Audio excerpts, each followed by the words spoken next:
কুড়িগ্রামের উলিপুর উপজেলার হাতিয়ায় একটি ছাগলের ছানা জন্ম হয়েছে ৮ পা নিয়ে। ছাগল ছানাটি এখনও সুস্থ আছে। অনেকেই অবাক হয়েছেন অদ্ভুত এ ছাগল দেখে। গৃহপালিত পশুর ছানা হরহামেশাই দেখেন তারা, কিন্তু বিরল এমন ছানা দেখে অলৌকিক বলছেন কেউ কেউ।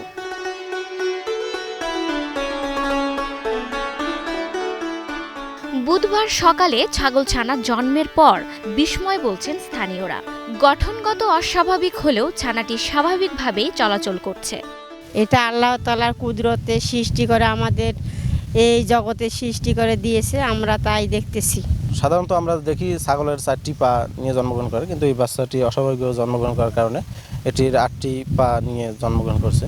ছাগলটির মালিকও অবাক এই অস্বাভাবিক বাচ্চা দেখে। তিনি বলছেন তিনি জীবনেও এমন কিছু আগে দেখেননি।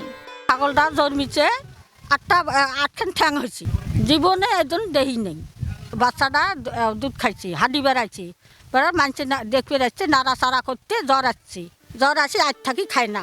পশু চিকিৎসক এটিকে গঠনগত অস্বাভাবিকতা বলছেন।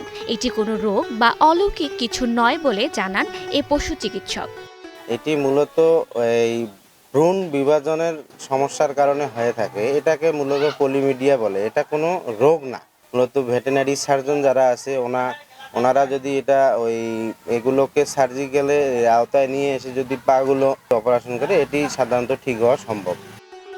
বর্তমানে ছাগলছানাটি জীবিত রয়েছে এবং পর্যবেক্ষণে রাখা হয়েছে। Sadika Tasnin, star news.